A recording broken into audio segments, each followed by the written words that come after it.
Hey there everyone, this is Program Team Shockwave. Today I'm here with Paul Gard.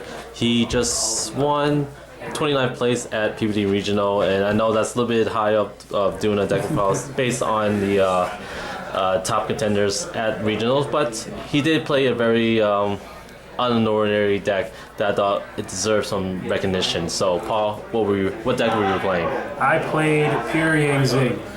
Why Pure Zing, and how did that help you throughout this whole tournament? Well, first of all, if you know anything about Zing, you know they can't lose to Cosmo.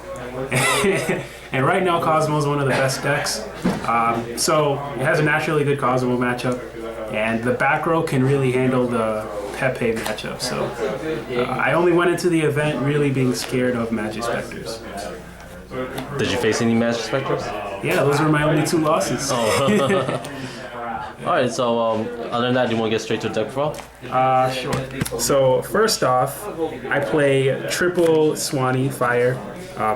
Then I play triple Beyond Earth and 1 Taute Shadow.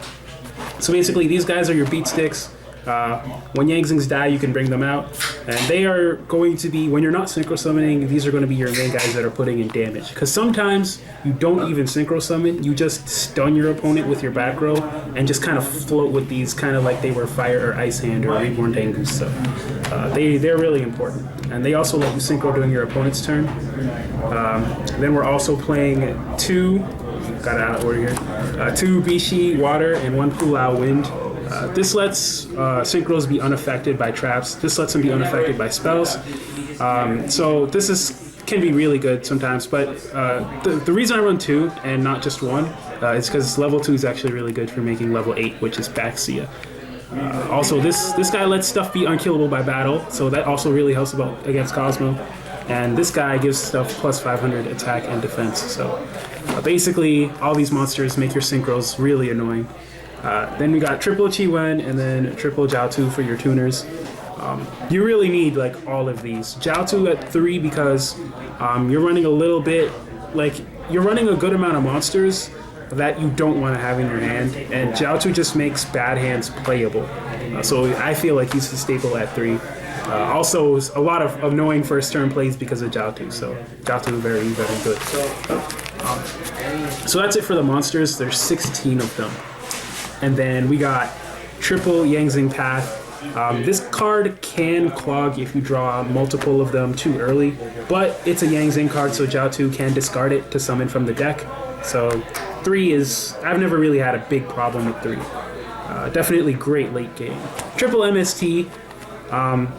Zing is a deck that loses to Vanity, and if you look at my deck, there's like no outs to Vanity or Soul Drain or Macro, so gotta cover my bases, gotta run them MSTs. Worst case scenario, you pop some Pendulum Scales. And if you're playing against Cosmo, if they set a back row, it's usually important, so MST. Double Dark Hole, it's a Zing deck. 1 Soul Charge, won me so many games, this really should be banned. 1 Book of Moon, Book of Moon. And that's it for the spells. There's 10 of them. And then for the traps, there are 16 traps. And so people don't like to play MST, so Meta Call, triple Zing Creation. This works in the damage step. So you can actually just flip this card in the damage step to trigger it. And what it does is when any monster you control, not just a Zing, is destroyed, period. Doesn't matter where it goes. You can special summon a Zing from your deck once per turn. And if you have 2 of these on the field, you can get both their effects in the same turn. And this is the only card in the deck that cannot miss timing. So use it well. Use it well. You can use it to avoid cards like Solemn Warning hitting one of your other Zings, or you can use it to avoid Chivalry, or just like counter traps that negate monsters or stuff like that, because you can form your chains with this and Zing monsters. So really, really good card, and know how to use it. You have a lot of success. Double Call the Haunted. Call the Haunted, it's chainable, brings me back a Zing, and then if the Zing gets destroyed, since most likely it'll be the last thing to happen, I won't miss timing, summon from the deck. So really, really good. Also brings back synchro monsters like Baxia. So. Double Breakthrough Skill. I just like Breakthrough Skill. People will tell me not to run it, and that's your opinion. Then we have a lot of 1-ofs. 1 Compulse, 1 Needle Sealing. This is like a chainable torrential. Basically, when there's 4 or more monsters on the field, you can flip this at any time, destroy all face-up monsters. So if your opponent is going to make a big pendulum play or fill their board with monsters to exceed with, and if you have even 1 or 2 Yang Zings, you can make a ton of advantage off of that. Best case scenario, you destroy like all your field and your opponent's field, and you summon like a whole field of Yang Zings, and then it just gets crazy. 1 warning, 1 Mirror Force. Sometimes I have a problem with Floodgate monsters, so Mirror Force helps. 1 mistake, just another card to flip and say I win. 1 skill drain, card to flip and say I win. Torrential works very well with the Yang Zing deck. Trap Tricks, Trap Hole, Nightmare. This deck has like a common problem with Dweller and Castel. Like Castel not so much, but Dweller can really hurt, so I put this in to stop cards like that, and it really put in a lot of work with the regional. And then 1 Bottomless. Bottomless is just good. So there's a lot of back row, and there's only 3 MSTs, and most people aren't even running it, so have fun dealing with this. Then we got my extra deck. So we got 1 Trish, 1 Chao Feng. This card put in a lot of work in my last round. I just summoned it and my opponent couldn't play Yu-Gi-Oh! 1 Stardust Spark, can protect your floodgates, like mistake, so very good.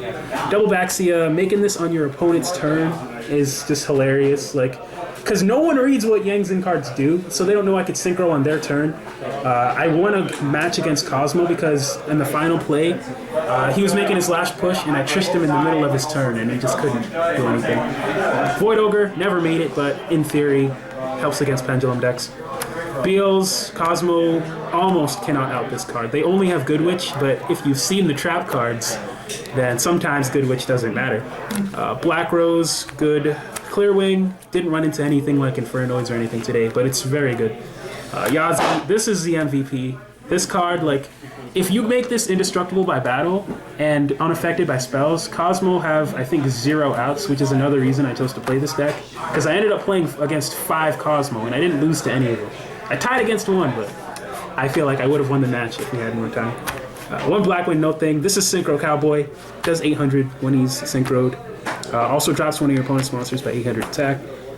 You can make this in the middle of your opponent's turn to avoid Effect Veiler and do 800 for game. I actually did that once. It was really cool. Goyo, you can make him go to 3,300. That's all you need to say. Armades, you can make him go to 28. And then Double Herald. Whenever you make these, they're usually indestructible by battle, so they can negate anything, and they usually just sit there and protect your floodgates from the 1 or 2 outs that your opponent has in their deck. And that is the extra deck. And then lastly, we got the side deck. 1 Thunder King, triple Spell Shattering. Never really used this card. It should have been Kaiser Coliseum. I just couldn't get them. Triple Iron Wall. Once again, can't lose to Cosmo. Triple N the band played on. I do not lose to Exceed decks. This is like a really good weapon against the rank 4 spam Pepe. 1 Rivalry of Warlords, just tech, I guess. 2 Blackhorn, not Grandhorn because I only care about like extra deck monsters. I don't really care if you Pendulum Summon because you cannot beat Yang Zings with just regular monsters. 1 extra Mistake to complement the one in the main, and then another Nightmare to combat the Pepe and all that stuff. So yeah, if there's one thing I would change, definitely triple Kaiser to beat the matches back there. Alright, thanks again, Paul, for the deck profile. Any last word before we head out? Yeah, he's gonna catch them all because he's Danny Phantom. People underestimate me because of my mat, so keep it up. You know, you see a Yang Zing player with this mat and you let your guard down and then you lose, you get 2-0, eh? You want to show them your other mat? Oh yeah, we got the trusty towel, the Towel Ground, limited edition. End zone to end zone, so pick them up while you can. Alright, Paul, thank you again for the deck profile. This is Parker Team Shockwave, signing out.